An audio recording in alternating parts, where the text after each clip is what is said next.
All right, welcome to another episode of It's Debatable NBA Edition. I am your host, Justin Jones, here with co-host Sebastian Pluvios, and we are talking NBA basketball. So I would like to start off with the Milwaukee Bucks, right? They've been struggling. I believe they're 1-6 to start the season. 1-6, 1-7, 1-10. 1-7. Either way, they're off to a very slow start to the season. We seen what happened last year. Adrian Griffin starts off there 30-13, right? And everything is rolling. Everything is going well. They just had to fire the coach. They bring in Doc Rivers. And then just him as the head coach, they've had an under 500 record. They come into the offseason. We seen there was reports that Damian Lillard and Giannis Antetokounmpo didn't work together all offseason. That's weird. We've seen players in the past that are new being teammates that have been together for a long time. That's just something natural that happens, that in the offseason you work with the people on your team, especially the best players, so y'all can build the best continuity and y'all could be the best version of yourselves entering the season. Rumors came out that didn't happen. They start the season, they're struggling. Sebastian, what's wrong with the Milwaukee Bucks as of right now, as currently constructed? Everything is wrong with the Milwaukee Bucks.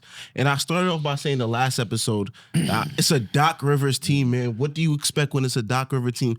What can go wrong will go wrong. Shout out to Stephen A. Smith. What can go wrong will go wrong. Doc Rivers is not playing. He's not playing, but he's definitely coaching. But he's not playing. All right, but when you tell me here, and Adrian Griffin had a better start as a first, they're not playing. Adrian Griffin had a better first year start. How many jump shots have Doc Rivers taken in the game? Adrian Griffin, the first year head coach, had a better head start than what Doc Rivers has with a full season with the team now. And you're gonna say and tell me Doc Rivers is not a part of the blame to it? So that's one.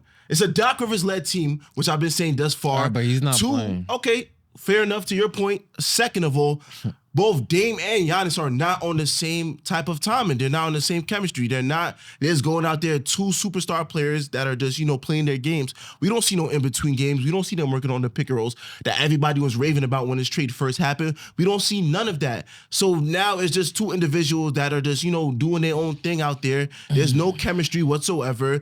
Brook Lopez looks like he's packed on the defensive end. I feel like anybody can score on him. The bench is just ass. You don't got nobody on the bench, too. We got guys like, what, AJ Green, some other kid I forgot. I don't know none of these players on the bench for real besides Bobby Portis. Right, you got DeLon Wright, you got Gary Trent Jr., you got Bobby Portis. Gary Trent Jr. too, he was a starter, and they said that he's too ass. We're going to put him on the bench. And they started, I believe, the Andre Jackson kid that just started for the past 2 games. Gary Trent Jr. has been atrocious for the start of the season thus far. Who else? Chris Middleton is still injured. Everything is wrong with the Milwaukee Bucks right now. And the thing is, they first win would have came against Utah, because if Paul George and fucking Joel Embiid was healthy, then they wouldn't even have a win until the Utah game, if we're being realistic. The only reason why they won that first game is because Paul George and Embiid was hurt. So now we're looking at this team now. They have no type of chemistry together. The role players are not playing up to par. We don't know who's the third option. We don't know who's going to come out and perform. Giannis looks like his head is not in it. Like, feel me? Now we're talking about trade talks. Everything that's going wrong with the Milwaukee Bucks is just like, what positive upside can we see to this? Like, I'm gonna ask you this. Is there a positive upside that you could see to this? Like, where do you go from here? Well, where you go from here is that you have Damian Lillard and you have Giannis Antetokounmpo, right? So is Dame a top 10 point guard? Yes. Is Giannis a top 10 forward? Top 5 player in the league. All right, so then you just got to figure it out, right? Listen, I understand that Doc Rivers is the coach right now. They're off to a slow start. I think he was on some podcast, did an interview and saying he's not worried they will make the playoffs. What is the efforts that Giannis and Dame is going to make it work? I understand it's the easy thing to do now, just to blame the coach, and Doc Rivers has not done the best job. he obviously hasn't. If you're definitely 1-6, 1-7, whatever their record is, but they're last in the Eastern Conference. You got teams like Detroit that are playing better, Charlotte. So it's something internally. I'm not sure what's really going on, but Dame and Giannis has to figure it out. I think they're missing that clear-cut third option. It can't be Bobby Portis, so they're waiting on Chris Middleton. Chris Middleton just has surgery on both of his ankles. I'm not sure if he could walk. I'm not really sure. I haven't seen Chris Middleton walk in a long time. Forget play basketball. I can't remember the last time I seen Chris Middleton just walk Is somewhere. he even on the bench with the team? Like, I'm not sure what's going on with Chris Middleton, but that's supposed to be their third option, so they are missing him. Giannis did miss at least one game, and they lost also that game. They played Cleveland twice, and both of those games were close. I just read another report that they've been trying to make a trade. I'm not sure for what or exactly what they're looking for, but this all comes down to Giannis Antetokounmpo. He's the best player on the team, and they have did everything that he's asked for. When they had Mike Budenholzer, he doesn't get fired unless you ask Giannis Antetokounmpo. Right. When you bring Adrian Griffin, he's not hired unless you talk to Giannis Antetokounmpo. Giannis asks for more pieces around him. They're not trading Drew Holiday and all these pieces to get Damian Lillard unless you ask Giannis Antetokounmpo. You don't bring in Doc Rivers unless you ask Giannis. So if he's saying yes to all these things, that is your best player. The franchise is gonna try to do what's best for that player. So Giannis had to have felt, for whatever reason, every move that he's making is the right move. So this come down to him. He just has to figure it out. I don't want to see nobody asking for a trade. I feel like they have enough to be a top 4 to 5 seed in the Eastern Conference with this roster. I don't believe so. Gary Trent Jr. was just good in Toronto. And now look what happened. Right? You don't just go to a new team and become terrible or just out of nowhere. That does not make sense. Well, it happened now, bro. DeLon Wright is somebody that always gets signed. Why? Because he's a solid role player. Bobby Portis was top 5 and 6 man of the year voting within the last 2 years. These players didn't just completely fall off the face of the earth. This means that there's not a belief in the Milwaukee organization.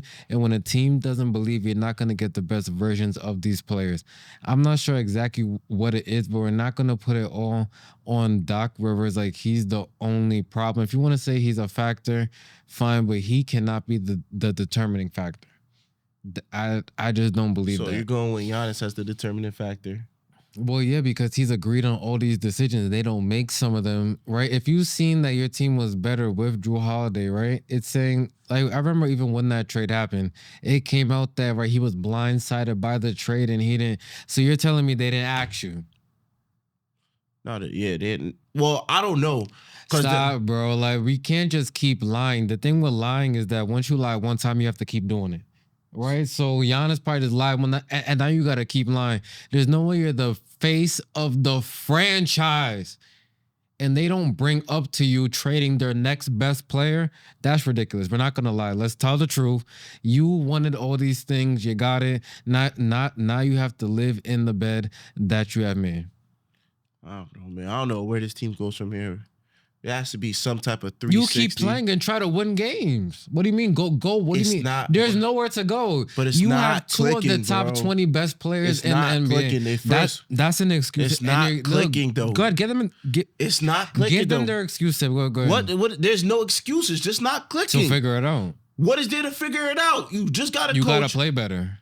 What can they possibly do? Dame Lillard and Giannis have not had no type of chemistry whatsoever. They did not work out in the offseason. You telling me you have a 1-2 punch and you guys are not in the gym trying to get better? If Damian Lillard found time to work out with Glorilla, he has to find time to work with Giannis, bro. Vice versa with Giannis. All right, bro. So they don't want it to work. They just think that, we have talent. Was he invited to his wedding? Everyone's getting married and fucking rappers, but when was they working on basketball, bro? That's the thing. So now you're gonna tell me now you have to find time to make it work?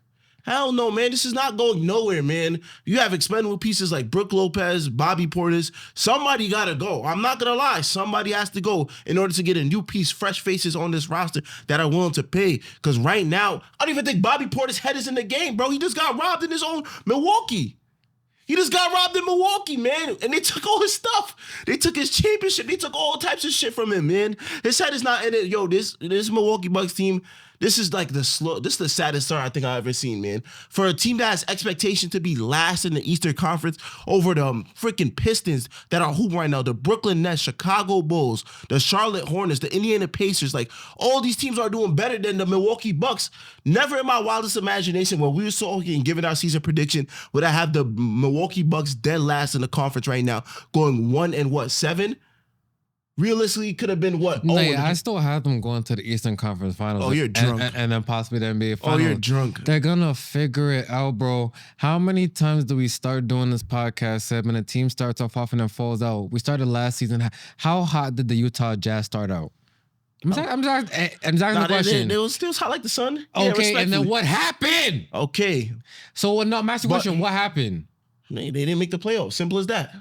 Because it's we're talking about a championship contender team. 2-game season. But we're building habits when the big three for the Miami Heat first didn't start out 1-7. When they didn't start out 1-7 though. They wasn't dead last. When the Miami Heat they was not dead last. I'll tell you that. Can I finish what I'm saying? Go ahead, but they wasn't dead last, bro. So when the Miami Heat first started off with the big three, they started off at 500, bro. You have to figure it out. You said 500, not 1-7. All right, but with it's the 3 East. weeks in the season. East has 3 teams that are over 500. All right. But you're 1-7. Okay, but you're 1-7, bro. That's the thing, bro. There's 3 teams in the East right now. You're gonna tell me a team that's 1-7 right now? No, and your team. No, there's 2 teams over 500. The Knicks are 4-4.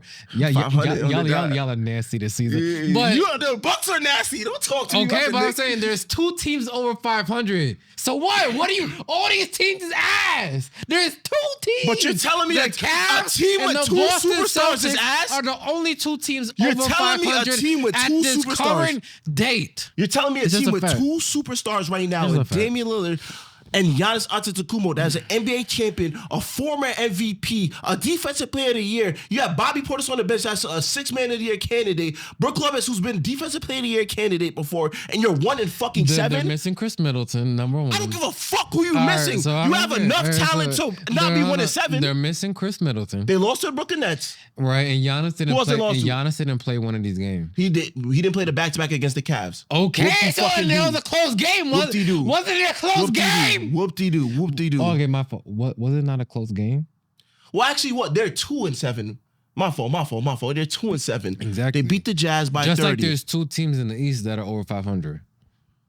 But they ain't no. Oh my gosh, man! No, I'm just saying there's only 2 teams. This is atrocious, man. This is not the start we have for the Milwaukee Bucks. But I'm a good off the Milwaukee Bucks talking about them. We can move on to the next subject, man. Because fuck.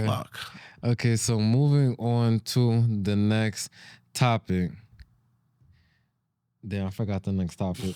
I'm not gonna lie to you. That's for good. So I gotta look. I'm not gonna lie, I forgot. So we're gonna get it together right now. Hold on. Everyone slow down. Okay. So now we're gonna move on to 2 teams that have been more impressive to start the season, and that is the Cleveland Cavaliers and that's the Oklahoma City Thunder. The question to you, which team's start has been more impressive, the Cavs or the Thunder? I'll flip the Cavs. I just think that what this team is doing right now is just they're starting off the season hot. They're beating a bunch of teams by double-digit points. Right now, they just had an impressive win against the Warriors last night, beating them by damn near 38. I think what Kenny Atkinson has done for this team is really just rejuvenated the offense. Got guys like Darius Garland going, unlocked Evan Mobley. Jared Allen feels more comfortable and just playing on a former coach in Kenny Atkinson. And just everything that they've done thus far is just building the right habits. I know it's too early on in the season to predict how they're going to end up, but just everything that they've done thus far and giving a guy like Donovan Mitchell more freedom to, be the offensive type of player he is. Even a guy like Darius Garland making him go back to his natural point guard state and just being able to just facilitate the floor, getting guys involved. It's just been a good recipe thus far for what they got going on the defensive end too. You see that they're all playing a system to where they trust each other, where if I get beaten by my mans, I know I got Evan Mobley or I got Jared Allen just, in the paint, just ready to block a shot. I know I got guys that could play the defensive lanes, get out in transition and score. There's everything. Guys like Isaac Okoro that comes into the play, Karis LeVert. Like this team right now is a whole unit, and it is picking up from the chemistry that they built within these past 2 years. So to me, it has to be the Cavs. Yeah, I definitely agree. I definitely think the Cavs have had a more impressive start. I really feel like everyone at least thought the Oklahoma City Thunder was going to be a top 3 team in the Western Conference. So them, being 8-1 or 9-1, whatever the record is very impressive. Yeah, but the Cleveland Cavaliers, Darius Garland, he didn't have the best playoff performance. So for him to come out and openly express that, his mind wasn't in the right state around that time, and now to come into the season and say he's fell in love with the game of basketball again, he's definitely been great. Donovan Mitchell, a top 2 shooting guard in the league today. Top 2? Is that? Yeah, he's top 2. He's top 2? Shooting guard in the league, yes. Donovan Mitchell's top 2 shooting guard. Donovan Mitchell is a top 2. Over Jaylen Brown, Devin Booker, Anthony Edwards. Yes. Donovan Mitchell is a top 2 because... Nah. He's top 5. I'll give him top 5. Top 2, though? Wait. He's better than Devin Booker? Yes. Oh, hell no. Yeah. Oh, hell no, bro. What does he do better than Devin Booker? Shoot more shots? Everything. No, he doesn't. No, he does. He doesn't score better than Devin Booker. Devin Booker scores way more. Donovan Mitchell finds more ways to affect the game. Once Devin Booker's shot isn't falling, he's useless on the court. I just seen Devin Booker start getting his facilitating bag. Bro, he don't play no defense, bro. Donovan Mitchell, boy, he plays better defense than him? Yes, he does. And he does, so stop, bro. So I gotta go on YouTube. I gotta find a clip of Donovan Mitchell locking shit up. Donovan Mitchell plays better defense. Donovan Mitchell, I feel, is a better leader. Okay, so you can intertwine that. It can be interchangeable. If you put Devin Booker on this Cleveland team, they're 9-0. Yes. No, see, no, bro. Yes. No, bro. No, what do you mean? Bro. Devin they're Booker not, is a bro. First of all, the Suns are killing it right now too, and I was just critical about the Suns. Exactly. They're killing it right now too. So what can I say? Okay. So you're telling me right now, Donovan Mitchell is a top 2 shooting guard in the NBA. Right. Over Jaylen Brown? Yes, he's better than Jaylen. No, Jaylen Brown just learned how to use his right hand. I don't fuck what nobody says. Left hand. I don't give a fuck what nobody says. He just won Finals MVP. You gonna tell me that somebody that you give credits to and won Finals MVP? You gonna tell me that Donovan Mitchell's better? And Anthony Edwards. Jaylen Brown is doing well off the court. If you understand what I'm saying. No. He's doing this thing off the court. He's doing well off the court, right? But on the court, he's still a killer too. All right, he's all right. Donovan Mitchell just has more opportunities to score. Donovan Mitchell's team hasn't lost a game, and he's led the fort. All right. How many games have Boston lost? What, 1 or 2? 1. So listen, he's won better. No, he's not. No, I'm sorry, bro. You got to see that matchup. The Cavs versus Donovan Boston. Mitchell is a top 2 shot. I'm not saying he's the best, but he's a top 2, bro. We gotta learn how to put the respect. He's the modern version of Dwayne Wade, and this is the closest thing that we've seen to it. I don't know. You give me Devin Booker any day. Bro, Devin Booker is cool, bro. Devin Booker, when he's in that scoring bag, he's shooting efficiently. Yeah. Donovan Mitchell, don't get me wrong, he's relentless. I love watching Donovan Mitchell game. He's relentless down the court. He's good at shot run. He's good at get in that lane. All right, but look who's been more effective to their team to start this season. If you take Devin Booker off the Suns, they're probably still over 500. Kevin Durant has been the best player so far on the Phoenix Suns. That's Kevin Durant. Which is a fact. But you could put Kevin Durant on Cleveland, he would have been the best player. Okay. You put Kevin Durant anywhere. All right, Seb, we're talking about what's happening right now. Right. Not your metaphoricals and put him That's anywhere. not metaphorical. That's just speaking facts. You put Kevin Durant anywhere. Devin Booker should be the best player on that team. But Kevin Durant is still a top-tier player, though. I didn't say he wasn't. Devin Booker should be. All right, but what do you mean should be? Because Kevin Durant's 35 years old. All right, and he's still doing great things. Should be the best player on the team. We just finished talking about how LeBron is the best player on this team. And Kevin Durant should be number 2. We was just talking about how Donovan Mitchell is the clear-cut player. But if you put Kevin Durant on the Cavs team like that, he would be the best player. So what are you saying? Kevin Durant's a greater player than both Donovan Mitchell and Devin Booker. But we talking about for their positions, their respective positions. Devin Booker clears Donovan Mitchell. No. Yes. No, he does not. He scores at a better rate. He scores more efficiently than Donovan Mitchell. Because when was the last time Devin Booker has been the clear-cut option that led his team to success? He just took his team to a conference finals and the finals. Led? Yes. Led? Who was the best player on that finals run team? Listen, man. Who was the best player on that finals team? I don't know if was it Chris Paul? I don't know if they get there without Chris Paul. He was a good contributor. I don't know if they get because since he left, was a good contributor, and he's been further than Donovan Mitchell. Since Chris Paul left, have they sniffed the finals? Just yes or no? No, they haven't. Okay. But what has Donovan Mitchell sniffed the conference finals? Donovan Mitchell? He's never sniffed the conference finals. Oh, yeah, he's on his Embiid type of time. They lost to Boston. Even before that, they was up what? 4, 2-0 on the Clippers. Well, he didn't have the best team because his second. What do you mean? He was his second. When Donovan Mitchell was in Utah, there was the first seed in the West. Any team to where your second best player is Rudy Gobert, like they were still number 1 in the West. Their second best player said was Rudy Gobert. They was second. No, they was first in the West. Sorry. Who's the second best player? I don't give a fuck who the second player was. All right, answer the question. No. You know, who was I'm not answering the question. I'm not answering the question. No, because why not? No, because there was first. Okay, that's all that mattered. I agree, though. There was first in the West. No, answer my question. Who was the second best player? Mike Conley. Okay, you know, Mike Conley was the second best player. Rudy Gobert. Like, I just seen he was scared when Westbrook charged at him. That was their second best player. And then he choked Christian Brown because he got dunked on 2 hands. All right, but that doesn't take away from and the fact that was your defensive player of the year too. That just got baptized. And the same person in the Olympics who went under Joel Embiid's nutsack for no reason. Yeah, Explain why did he do that? Why did he do that? I don't know, bro. I feel like anytime I defend somebody, they just go out and make me look like Rudy Gobert is such a You want to bring up this Utah Jazz thing? I don't want to talk about Rudy Gobert. No, because I'm just bringing you the point. But that was their second best player. Donovan Mitchell has seen success in the regular season. So the fact that they were number 1 with Rudy Gobert as your second best player means Donovan Mitchell was on one. No, the team was on one. He had a great team around him. My son Joe Ingles with the lefty shot. Shout out Joe Ingles and Mike Conley and all that. All right, but at the end of the day, you still feel the Cavs have been more impressive. I feel the Cavs have been more impressive. Do they make the finals? No. So what are they missing?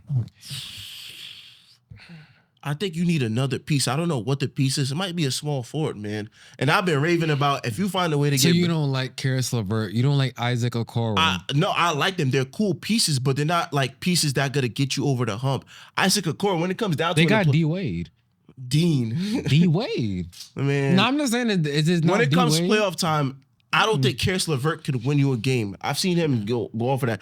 You don't have Isaac Okoro that could win you a game. It really has to be Donovan Mitchell. Karis LeVert is someone who could score 30 on every... He can score on any given night. Any given night. Just give you a 30 ball. But when you talk about that small forward role too, like Isaac Okoro, like, feel me? I've seen teams not close out on him because, like, feel me, he's a shooting liability. He plays a hell of defense. I give that to him. He great in transition, all types of shit. But is he that much of a threat now to where the space opened up for Darius Garland? And that's another one of my concern. How good is Darius Garland going to be in the playoffs? We've seen it time and time again now to where he just like regresses in the playoffs. He's not a playoff performer. So this year, that's going to be a question mark that I have too. Donovan Mitchell health is just like, are they going to be able to beat Boston? I know they could give Boston a run for their money, but they still got to see the Philadelphia 76ers, if they get it together. I don't even know if they beat the Heat. And if the Heat right now, they're on bullshit. Because at the end of the day, Miami's still that team that's a sleeper team that we don't talk about. I love Miami more than the next person, but I don't know what's going on with Jimmy Butler. 2 points. Listen, I don't know. That's not the first time, too. I don't know. That's not the first time he's done it this season, too. Yeah, Miami's just been a disappointment team. A quick question, though. Like, what's been like your most disappointing team? Damn. Most disappointing?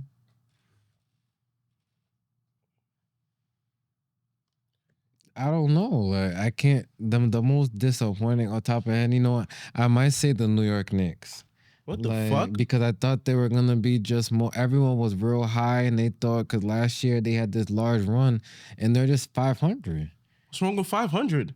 Oh, so now you're okay with their third seed, bro. I'll take the third seed. It's a figure out. Their third seed. But most disappointing, their come on, bro. Don't do that. Because every team in the East. Don't do that, bro. Don't do that. To me, they're most disappointing because what? Charlotte's been okay. Washington has one game. There hasn't been a team that's been awful. So I would say what the most expectation was the Knicks because everyone was saying, even if you look at, to be honest, if you look at the odds before the season started to win the championship, were Knicks not top 5? They were, but so don't do that, so we can't. They're missing players, and they have not been a top 5 team. They're missing players. Cameron Payne is out. Landry Shaman pulled his shoulder. Mitchell Robinson is hurt. Who else is hurt? Who else is hurt? Precious Achiuwa is hurt, bro. That's 4 players, bro. That's hurt, bro. Come on, bro. Don't do that. and they're still 500, bro. Don't do that. Realistically, bro, if you want to talk about a most disappointed team, bro, we could talk about the New Orleans fucking Pelicans, man. This is a team that has all the type of talents in the world. They draft correctly, and they still can't do shit correctly. Zion Williamson just got hurt. Brandon Ingram doesn't play up to par like an all-star, superstar level potential. DeJounte Murray went out first week. I don't know what the hell happened to CJ McCollum, and they don't have a big, too. And for a team like that, to where they still have all this type of talent, and they're just losing these games. They lost back-to-back to the Golden State Warriors. They lost a game where they had a tight one with the Portland Trailblazers, and they just shit the bed the following night against them. To me, it's the Pelicans. And you're going to sit and tell me the Pelicans are hooping or they're doing something? They're not disappointing? Yes or no? Or I'm just going to talk to I could do the show my fucking self if that's the case, bro. Because I'm asking you a question, bro. You're going to throw the fucking mic away, man. You're going to talk about the Knicks, bro. There's way more disappointing teams, bro. Hold on. You brought up the Knicks, and then you said they was missing Cameron Payne? Cameron Payne, a backup point guard for them. Okay, so I got to move on to the next topic. I don't know, because once we start saying anything, Bro, what am I saying that's wrong, nigga? Cameron Payne is bullshit, bro. He still gets rotational minutes. Cameron Payne is Precious bullshit. Achua gets rotational minutes. Cameron Payne is Mitchell Robinson bullshit. gets rotational Mitchell minutes. Robinson doesn't have solid ankles, and Precious Achua is okay. That's not why the Knicks are doing all this, bro. So stop. You just tried to lie on camera for no reason. Fuck am I lying about, nigga? I'm watching this shit firsthand. You just said the Knicks are at 500 because they're missing Cameron Payne. Bro, they're 4-4. You're ridiculous. They are 4-4. All right, so I got to move on to the Western Conference. The Los Angeles Lakers have just benched D'Angelo Russell. We've seen in a press conference, JJ Redick was highly upset. He was saying, certain players are just missing attention to detail. They're not being focused enough. And we all seen all the clips that was sent out on social media. There was an exact play that was sent out to where he took an outrageous shot. He doesn't get back on defense. He gets benched. They decide to start Cam Reddish. Once you start Cam Reddish over you, you're going to get traded because Cam Reddish is bullshit. So that means that they think you're over bullshit. Because Cam Reddish can't do nothing. The fact that I would request, I wouldn't play D'Angelo Russell, hand in your jersey. I don't want to play anymore for the Lakers. Y'all started Cam Reddish over me. Not even Max Christie. Cameron Reddish. Cameron Reddish is terrible. So I don't know. That means JJ Redick is trying to tell you you're not good at all. So he plays better defense. Sebastian, let me tell you something. Cameron Reddish is terrible. I wouldn't say Cameron Reddish is not an NBA player. Is Bronny James better than Cameron Reddish? Yeah, I seen Listen, I'm gonna give you a question, and then I want you to answer. There was only out of these two players, one of them scored against the Cleveland Cavaliers when the Lakers played them. Bronny and Cam Reddish. Who was it? Bronny. Oh, okay. Well, how much total points does Cam Reddish have for the season? Cam Reddish is terrible and shouldn't be on the NBA roster. He hoodwinked the NBA. He hoodwinked the Atlanta Hawks. He only got into the league because a stupid-ass organization even got him in here, and that was the Atlanta Hawks. You see, they got rid of him. Then he went to the Knicks. They got rid of him. He's not Portland. I didn't even know he was on Portland. They got rid of him. And Portland has players more bad than him, and they've kept them. Right? So now it's like, what do you make of JJ Redick benching D'Angelo Russell? Oh, it's warranted, man. At the end of the day, if you're not going to follow what type of philosophy, what type of system that you're trying to run here, then there's no space for you too. I mean, when JJ Redick said it perfectly on the post-game interview where he was talking about how it's not like I'm doing this on purpose or anything like that. It's like a punishment. I'm just more so just you're not following what we got going on. You're not paying attention to detail. Well, he said he has to go with the people that gives him the best chance to win. Yeah, you're not paying attention to detail on the defensive end. We really watched at least 3 possessions in that Memphis game. And I actually had to watch it because I'm like, what was he talking about? What did he do that bad? I was like, was it just a shot? No, it's really more so offense is one thing, but the lack of effort that you give on the defensive end and not paying attention and getting backdoor cuts or giving up open threes because you're not paying attention to what's going around you, it's just more so just I can't win with you because if you're not giving shit on offense and now you're giving up at least 6 to 7 points on defense because you're not paying attention to proper rotations. You're not paying attention to detail on the backdoor cuts. You're not seeing which guys are getting open. You're not even closing out. There's no need for you to start the game or even just be in the game. So I get it too. As a coach, you have a certain way you want to run your shit, and that's why I respect about JJ Redick. He's not getting the proper like what type of commitment that he wants from guys on the defensive end. So you got to sit your ass down, and that's exactly what he did to D'Lo. But to his point, it's just like it's one thing to shit the bed on offense, but defense is all completely effort. It's effort and attention to detail and just following the philosophy of what the coach gives. So if you can't give that part up, then yeah, you have no spot as a starter. So to me, I like what JJ Redick did. He went a different route, and it kind of benefited, even though they played a Philly team with no Paul George, no Tyrese Maxey, and no Embiid, but they still got out and got a win. Because I feel like if D'Angelo was to start some way, somehow it would have been way of a closer game. I don't know why. I'm not trying to sound like I'm hating, but it's just like, it's just you could tell the difference in just how they played, how they got out in transition, how they got timely stops, and just timely shots too. All of that matters too. So when you're just over here, just shooting whatever shot you want to shoot just to get yourself involved in the offense, then you're just detriment to the team.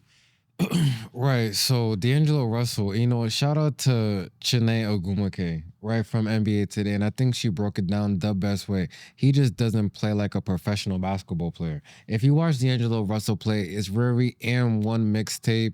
Is always trying to, instead of just making the easy layup, draw fouls. We seen on the play to where he got benched. You pump fake, you got the defender up. The lane is clearly open. Just make a layup. No, then once you get the pump fake, you got to pull back, take the three, you get blocked, you don't get back on defense. You're just very useless on the floor. Now, I'll be the first one to say that I was very happy you was on this team once we traded away Russell Westbrook, because Russell Westbrook is worse than you. So not right now. So Russell Westbrook is worse right now at this current moment than D'Angelo Russell. No. So I would definitely, once again, I was happy that trade happened. But now it's like you already know that you'll be on the trade block. This is what confuses me. You know it. You be on the trade block.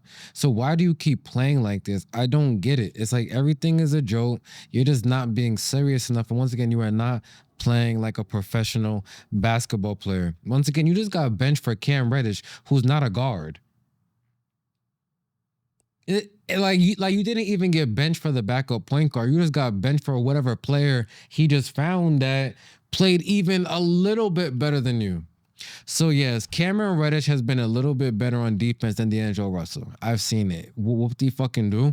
But the point is that you just got benched for Cameron Reddish. And I seen your quote. It was a great quote. You were just bought into winning. You don't care if you come off the bench. You're not going to be on this team after February. You're going to be traded because you're just not taking basketball serious enough. You're just not. You commented on one of our posts talking about to open our eyes. So I've been watching the games. The more I open my eyes, the more you do wrong. So I just don't know why you said that.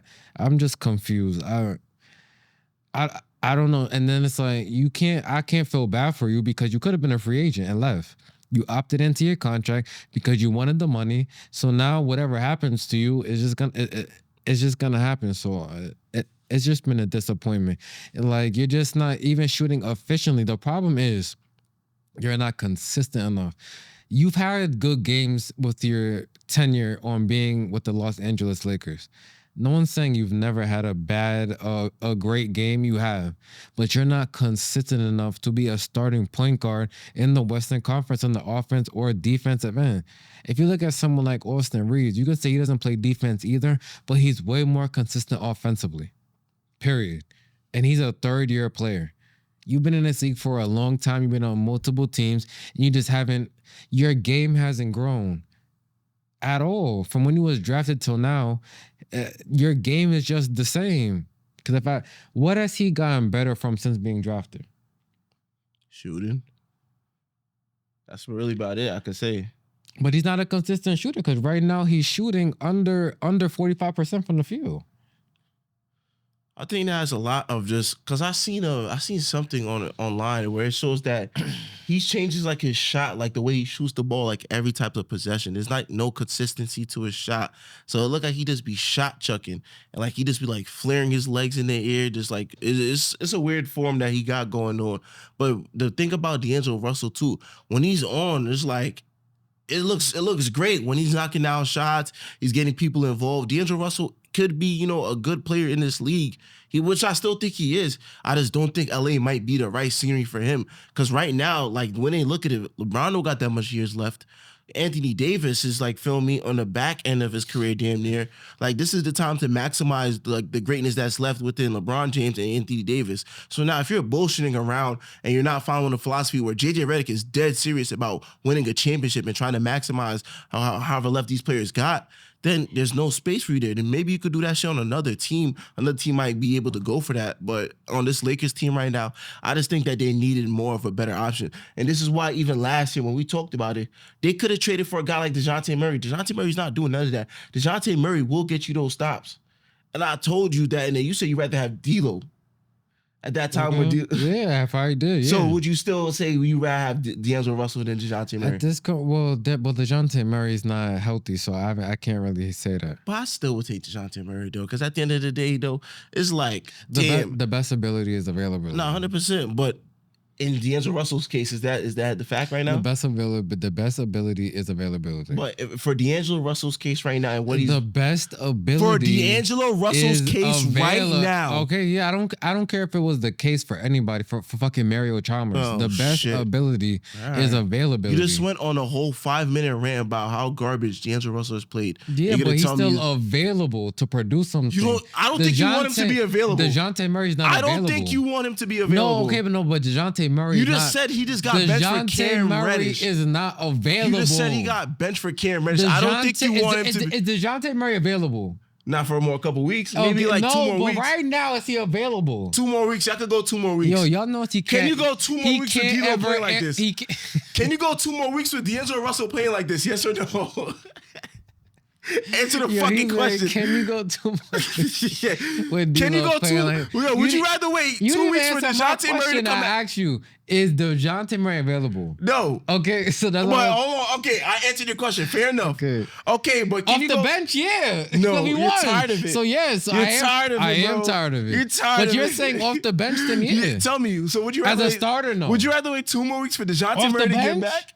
Or would you have D'Angelo Russell? Because we need players. We don't have a lot of players. DeJounte Murray's not when he's available. Let me see what he can do. Like he's just not available right now. He got one hand, so I can't. We gotta have a 2-handed player. And he'll still play better defense than D'Lo. He just might. Oh fuck, man. But that's that. We have to get to the last segment of the show. What's the last segment? Bro, you have it, bro. I'm recording. Bro, you never ever have the segments, bro. But did I not send the segments to your phone? My phone is right there recording for the people. Okay, yo, chat. Okay, but hold on. But you not sent the segments yesterday? I've been told you send the segments. No, today, this morning. I've been wrote you since, I write this guy every single, like the night before the show, I write him. Fine. And I tell him, send the topics. Okay, he send the topics like 3 hours before the show. How the fuck am I supposed to remember something 3 hours before the show? Pull up your phone and bring up the topic so we can get onto this shit, man. All right, first of all, last night I was busy. All right, what you was doing? No, nothing. I'm just saying. Busy doing what? Yo, bro, can we just get to the topics, bro? I don't care what you do on your off time, bro. When we here, bro, we gotta talk sports, bro. We can have another episode for your spare time, bro. Bro, it's not, bro. I had nothing to do with my spare time. But the still point is that I did send you the topics, bro. So you should try to memorize the topics. Okay, and I see I had it. Okay. See how quick that took? Victor, bro. You want to end up like the last person. Yo, if y'all don't know this, someone's not on this show anymore. Because... That's about his choice. Oh, okay. I don't want you to end up like him. I ain't gonna walk out, bro. Okay. So, Victor Wembanyama. We seen his first season, all the hype behind him, all the Sports Center plays, all the highlights, all the praise that was on Victor Wembanyama. His second season, what have you made of it? It's shaky as fuck thus far, man. especially for somebody that just ended off the season last year, you know, on a strong note. I just don't understand what the fuck are you doing. I don't know if it's because he was playing in the Olympics in France. He got used to a certain way playing in the Olympics. But in the NBA, man, there's no way you 7'3", 7'4", and you averaging damn near 8 rebounds, man. That's crazy. And then you taking all these high volume threes. I don't give a fuck what Chris Paul got you doing. If you're a center, Chris Paul better have you. Don't blame this on Chris Paul. I'm not blaming it on Chris Paul. If you let me finish my point, I'm just saying. Don't blame on Chris Paul. I'm not blaming on Chris Paul. This is Wemby. I don't know why is he taking a bunch of high volume threes. You're 7'3", man. You're taller than damn near 90% of the NBA. There's no way you're settling for these jump shots. It's cool to take all these jump shots, but at the same time, you're the tallest nigga on the court, man. Dunk the fucking ball. There's no way Alfred Sengun is supposed to be outboarding Victor Wembanyama. Oh, so you had money on the game. I can hear it right now. No. It's all like, yeah, money. No, it's not even about the money on the game. I'm just watching it firsthand. He's just selling for threes. You're like, feel me? I get it. I don't know if he wants to be a KD build. I don't know what he wants to do, but you're the tallest nigga on the court for a reason, man. I know we're moving towards a generation now to where big men could do more, with, like, you know, dribbling the basketball, shooting from 3-point range, all types of shit. But at the end of the day, you being the tallest person on the court, I know when you was younger, they was teaching you how to do a post game, a post hook, a drop step. You have not incorporated none of that. All we want to do is be a fucking 7'4" point guard, man. You have Chris Paul for that, man. Get that pick and roll going. Be a lob threat. Be more, you know, attack the paint more. So that way now you could actually settle for more jump shots. You could actually get these jump shots going. But when you're just shooting just 3-point shots all the time, you're not giving the defense nothing to worry about. Because it's not even like he's shooting at a high rate. Feel me? It's not like he's a lethal shooter. He could shoot them. Yeah, he can make 3-point shots. But feel me? That's not his specialty. So at the end of the day, you're costing your team when you're the tallest person on the court and you're not dominating the paint. And I get that's what Shaq be talking about too. And that's why he's frustrated with these big men today. Because why are we just selling for consistent jump shots? Like when I see Embiid, I know he has a mid-range game and he's perfected it. But at the same time, Embiid will get to the rack. He'll draw a foul in the paint. When I look at Wemby, he's just settling for these jump shots and it's irritating. You're the tallest motherfucker on the court. Put your back to the basket and dunk the fucking ball. That's it. Who's really going to block Wemby? You're the tallest person on the court with a freaking 8-foot wingspan. That's all I got to say, man. Just fucking disappointed right now. Nah, yeah, so, you know, I definitely agree with everything that you said. Well, it's not just Wembanyama. It's a lot of big men. Like, I remember you brought this up before, how we were sitting right here and we was watching the game last season and we seen, it was definitely in the playoffs. I believe it was the second round or the first round. I think Oklahoma City was playing, Dallas. Oklahoma City was playing Dallas, and I seen Chet Holmgren on the perimeter and he had Josh Green guarding him. And I just didn't understand why he's not trying to post him up. He's selling them for jump shots and it just doesn't make sense. But that's just the way the NBA is today. That's messed up, to where that if you don't have a perimeter game as a big man, then you're not really too useful. But it's like, you know, even in the offseason, I seen Victor Wembanyama working with Jamal Crawford, and that's great. How the fuck you working with Jamal Crawford, man? That's great. Jamal Crawford is a legend in this game to me, and definitely one of the best players I've ever seen. But I want to see a guard working with Jamal Crawford. I want to see Victor Wembanyama working with Tim Duncan. Period. Yeah, like David Robinson, with these Spurs legend, right? Like that's just the things LaMarcus I want to see. Aldridge. I remember watching the first game of the season, and this is why I had to bring this topic up today. When I was watching Dallas play the Spurs, and I keep seeing Victor Wembanyama step into all these 3-point shots, and I just did not understand it. And then it's like, to Sebastian's point, you're not really knocking them down at a high clip. If you're going 2 for 9 from 3, that's not impressive. Like, you're just getting up 3-point shots. You're 7'4". Like, you should be averaging 20 points, period. Like with 11 rebounds, 12 rebounds, something. And this is without any skill, anything. You should be averaging 20 points at the minimum. And it's like, you can't do that. This is also about the money to me. I had you on a parlay for 20 points. You have 12? When you're the tallest motherfucker on the court. Come on, bro. Like, that just really does not make sense, though, bro. There's 48 minutes in a game. You're 7'3", and you have some skill. You have a nice touch around the basket. You can shoot the ball, and you're not averaging 20 points a game. You know how easy for me to get 20 points when I'm on 2K? Bro. The simplest thing. Put your back to the basket. Bro. You're right at the fucking rim. Why are we settling? Why are we settling? Like We're just making it easier for defense. I just don't get it. And I don't want to blame anything on Greg Popovich. Also, Greg Popovich just get well soon. But there's no way he's telling you to shoot 3-point shot. Like I just can't see to where he's doing. He's an old school coach anyway, so maybe I'm just so confused. Victor Wembanyama, right now it's just like all the hype that was around you. It's just not looking good right now. Because right now I can name a lot of players I'd rather just have on my roster than you. And I get you're 7'4", you can handle the ball and do all that. But I need players who's going to produce on a night in, night out basis. And you're just not doing that on a consistent enough basis. So I'm just not sure. And Chris Paul's gonna get you more open looks and all that, but it's like that's what I'm saying. Chris Paul's always gotta be better. Like he can maximize the center to the best of his ability. So I don't understand why are we settling, man. When you look at Jokic, if he don't got a shot going, he's right in the paint right now. He's making it easier. He's kicking out of shots. If they double team you in the post, there's a drop off right there in the dunker spot. Like, feel me? There's an open man. If you dominate the post for your size and your height. Like, feel me? You could kick out of you. Like, there's so much you could do just having a post presence for your height. Like, it's just ridiculous, man. All right, and I'm not sure if he's shooting more 3-point shots than 2-point shots. Well, I don't think he is. Like, do you think he's shooting more threes than twos? I think he's taking more like jump shots than finishing at the basket. I think a healthy diet for him should be a whole bunch of points at the paint. When you're the tallest person night in and night out, and you're just right there at the rim, to where, feel me, if you even get a little aggressive, and you could actually dunk on somebody. And I think that's the part to where he might need to gain some weight. He might need that Giannis regimen to where he can actually be a force. You might lose a bit. Right. I just think like with his size and skill, like he doesn't have I don't feel he has and I've even seen them arguing this on Gilbert Arenas podcast. Shout out to them. He doesn't really have a go-to move. He doesn't. Right now he's just doing whatever. If I'm him, I'm trying to recreate the sky hook. Because who's going to block it?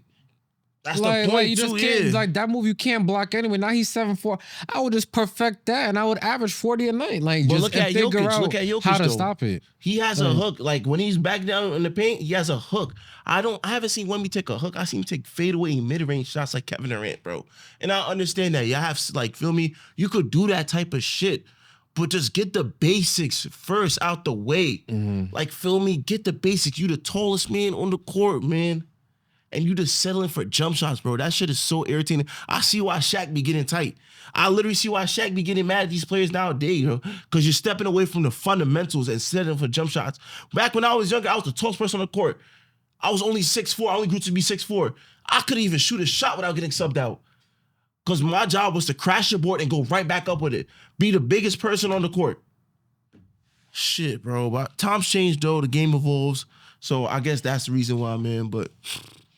Right, so in all these is words of encouragement. So, Victor Wembanyama, if you ever say this is all coming from a good place, we just want to see you just reach your full potential. And I just think before you try to master everything, master one thing. Right? If you can't master one thing and you're trying to do everything, then I just don't think we're gonna get the most out of your game just going that route. But hopefully he figures it out. I think he has a good support system around him to do so. So I think he will just down the line. We're just going to have to wait to see when that happens. But that's going to do it for this episode of It's Debatable NBA Edition. I want to thank everybody for watching.